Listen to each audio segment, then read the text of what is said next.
Oke, selanjutnya kita akan add people atau menambahkan orang-orang yang kita butuhkan ya. Jadi di menu people ini ada dua kategori ya, atau dua level ya. Yang pertama adalah admin, yang kedua adalah employee. Kalau admin adalah orang-orang atau orang yang bisa men-setup semuanya ya, bisa menambahkan employee, bisa mengedit add account, bisa menambahkan budget dan sebagainya. Itu adalah admin. Dan kemudian yang kedua adalah employee. Employee adalah pekerja atau yang kita rekrut untuk menjadi pekerja di add account ya, account kita. Nah, di employee itu tidak bisa mengedit apapun ya. Mereka hanya bisa beriklan, menganalisa ya, dan kemudian ya ada beberapa fitur yang lain yang bisa mereka gunakan, tapi ada beberapa fitur yang penting tapi tidak bisa mereka gunakan ya. Nanti saya akan lihatkan kepada Anda ya. Oke, nah kita sudah buat ya add account-nya, lalu kita akan tambahkan people. Kemudian Anda klik di sini add people, kemudian Anda bisa lihat di sini ya. Nah, seperti ini, ask people to join your business.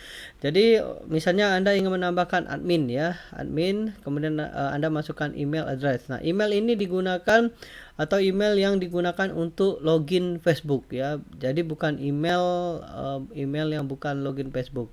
Misalnya ya, saya ingin mengundang budi@gmail.com misalnya ya, emailnya. Kemudian menjadi employee. Jadi seperti ini saja, kemudian klik next.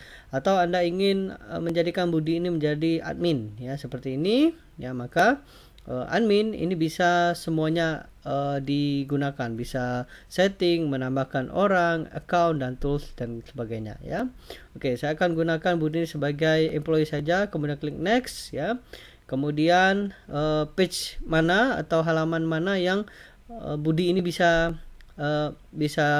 gunakan ya, atau kita tambahkan ya. Klik di sini, misalnya saya menggunakan ini, kemudian dia sebagai apa, sebagai page admin, editor, moderator, advertiser, kemudian analisis. Oke, saya akan gunakan atau saya akan buat Budi ini sebagai advertiser, pengiklan ya.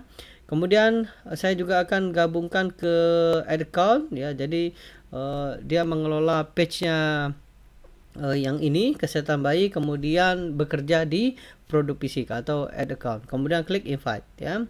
Oke, yang ini ya sebagai apa, account advertiser ya. Jadi misalnya saya ingin membuat si Budi ini menjadi account advertiser atau pengiklan. Jadi si Budi ini hanya bisa mengiklan tetapi tidak bisa men-setup misalnya menambah account ya, mengganti account, itu tidak bisa, hanya beriklan saja ya. Oke, kemudian klik invite ya, lalu kita akan invite dan kita akan lihat ya.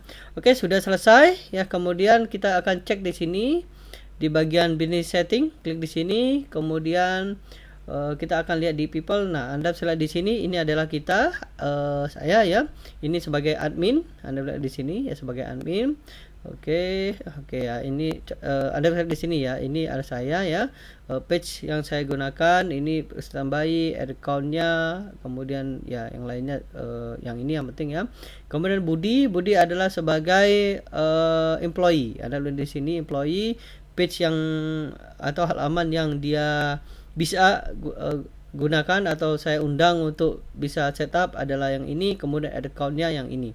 Nah, misalnya Anda di sini pending ya, jadi kita sarankan Budi untuk mencek emailnya. Tapi kalau tidak menemukan emailnya, kita bisa klik di sini resend invitation. Kemudian nah ini Anda copy ya, lalu Anda suruh atau Anda berikan ke Budi untuk menggunakan ini ya. Kemudian Budi masukkan namanya, kemudian klik continue, maka nanti si Budi akan menjadi pegawai kita ya. Oke, seperti itu ya, seperti itu caranya. Silakan Anda praktek ya. Kita sudah menyelesaikan 3 setup yang kita gunakan ya. Yang pertama adalah ad account-nya, kemudian page-nya, dan selanjutnya adalah employee-nya. Jadi kita sudah mempunyai ad account ya, klik di sini ya. Nanti kita akan bisa beriklan.